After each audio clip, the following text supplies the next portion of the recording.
Pernah nggak sih Anda lihat laporan keuangan tahunan sebuah perusahaan, terus langsung pusing? Dokumennya tebel, isinya angka semua, kelihatannya rumit banget. Nah, kali ini kita akan coba ubah cara pandang itu.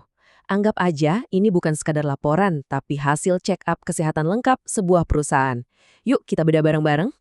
Oke, sebagai contoh, kita akan pakai laporan keuangan dari PT Era Jaya Swasembada ya. Ini kita pakai tahun 2025 sebagai ilustrasi. Kalau dilihat sekilas, dokumen kayak gini memang kelihatan bikin ngeri ya. Bisa puluhan bahkan ratusan halaman isinya angka dan catatan-catatan kecil. Tapi, sebenarnya di balik semua kerumitan angka itu, ada sebuah cerita. Ya, sebuah cerita tentang gimana sih performa perusahaan setahun ke belakang, apa aja yang mereka punya, uangnya datang dari mana, dan dibelanjain buat apa aja.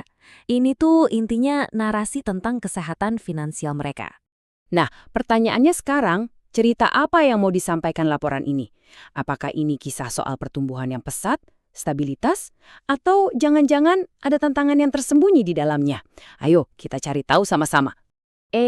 Tapi sebelum kita asyik menganalisis ceritanya, ada satu pertanyaan yang paling dasar dan paling penting. Informasinya bisa dipercaya nggak? Siapa yang jamin kalau angka-angka ini beneran? Jadi gini, ada dua pihak kunci yang bertanggung jawab. Di satu sisi, ada manajemen atau direksi perusahaan itu sendiri. Merekalah yang nyiapin laporannya. Di sisi lain, ada yang namanya auditor independen. Kalau di sini contohnya BDO, yang tugasnya ngecek dan verifikasi semua isi laporan itu. Jadi, perannya jelas banget kan? Direksi itu ibarat penceritanya, mereka yang menyajikan data dan angkanya. Nah, auditor ini kayak pemeriksa fakta independen. Mereka mastiin cerita yang disajikan itu wajar dan nggak menyesatkan. Pihak ketiga yang netral gitu. Dan ini dia kesimpulan dari si pemeriksa fakta.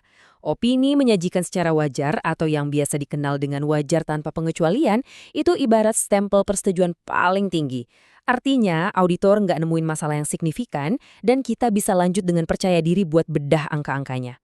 Lampu hijau! Oke, check-up kita mulai dari tanda-tanda vital yang paling utama. Profitabilitas. Simpelnya, perusahaan ini cuan nggak? Nah, buat tahu jawabannya, kita intip laporan laba rugi. Konsepnya sebenarnya sederhana banget kok. Kita mulai dari total penjualan atau pendapatan. Terus dari situ kita kurangin semua biaya yang langsung berhubungan sama penjualan barang. Lalu kita kurangin lagi sama semua beban operasional, kayak gaji, sewa, marketing. Nah, sisanya itulah yang namanya laba bersih. Coba lihat grafiknya. Ini nunjukin perjalanannya dengan jelas. Mulai dari puncaknya, penjualan gede banget di 76,6 triliun rupiah. Setelah dikurangi biaya pokok, sisanya jadi laba kotor 8,3 triliun. Dan setelah semua beban lain dibayar, ujung-ujungnya laba bersihnya jadi sekitar 1,3 triliun. Dari sini kelihatan banget ya, butuh penjualan sebesar apa untuk bisa menghasilkan laba segitu. Nah, yang nggak kalah penting, kita lihat trennya. Laba bersih yang jadi hak para pemilik perusahaan ini ternyata tumbuh loh. Dari 1,03 triliun di 2024 jadi 1,19 triliun di 2025. Ini tanda vital yang positif banget. Artinya, perusahaan ini bukan cuma untung, tapi untungnya makin besar. Oke, tanda-tanda vitalnya bagus. Sekarang kita periksa fondasinya. Neraca atau laporan posisi keuangan. Anggap aja ini foto snapshot kekayaan perusahaan di satu waktu tertentu yang nunjukin semua yang dia punya dan dari mana sumber modalnya. Jadi total aset perusahaan ini nilainya 28,8 triliun rupiah. Tapi coba deh, perhatikan ada satu potongan kue yang gede banget. 41% dari total asetnya itu dalam bentuk persediaan barang dagang. Wah, ini dominan sekali ya. Yap, angkanya 11,6 triliun rupiah. Ini jumlah yang masif, apalagi kalau kita bicara soal produk elektronik kayak ponsel dan gawai yang nilainya bisa cepat banget turun begitu ada modal baru. Ini jelas sebuah risiko yang harus dikelola dengan super hati-hati. Nah, ini nyambung banget dan nunjukin gimana semua bagian laporan ini saling terkait.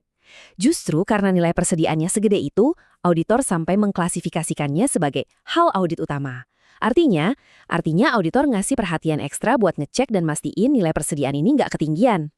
Poin penting buat kita adalah kita jadi tahu di mana letak area paling krusial dan berisiko dalam laporan ini. Terus dari mana modal buat punya semua aset ini datang? Ternyata sekitar 65% itu didanai dari utang atau liabilitas dan 35% sisanya dari modal para pemilik alias ekuitas. Ini sebenarnya struktur pendanaan yang cukup wajar buat perusahaan retail yang butuh banyak dana cair buat operasional sehari-hari, terutama yaitu tadi, buat stok barang yang numpuk. Laba itu penting, iya. Tapi ada pepatah bilang cash is king. Perusahaan bisa aja kelihatannya untung di atas kertas, tapi bangkrut karena kehabisan uang tunai. Makanya, sekarang kita cek aliran darahnya perusahaan. Laporan arus kas. Laporan ini memecah perjalanan uang kas jadi 3 aktivitas utama.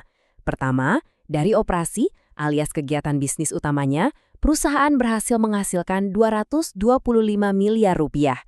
Kedua, mereka keluar uang 1,28 triliun buat investasi, contohnya beli aset baru buat ekspansi.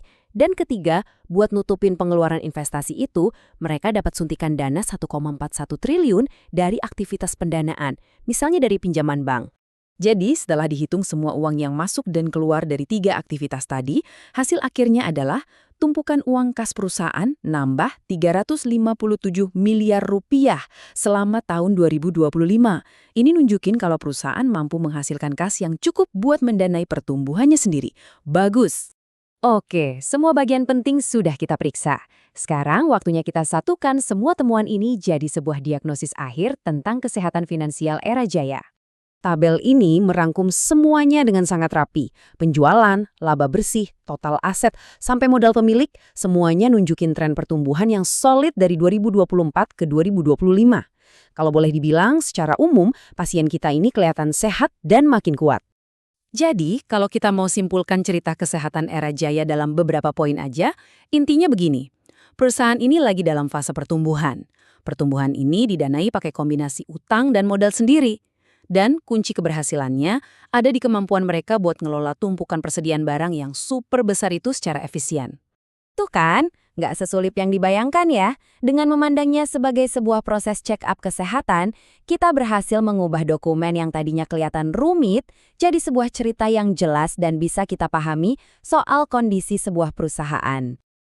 Tentu saja, laporan keuangan ini menceritakan apa yang sudah terjadi di masa lalu. Tapi, pertanyaan yang lebih seru adalah, dengan semua informasi yang kita pegang sekarang, menurut Anda, kira-kira seperti apa ya kelanjutan cerita di babak selanjutnya untuk perusahaan ini?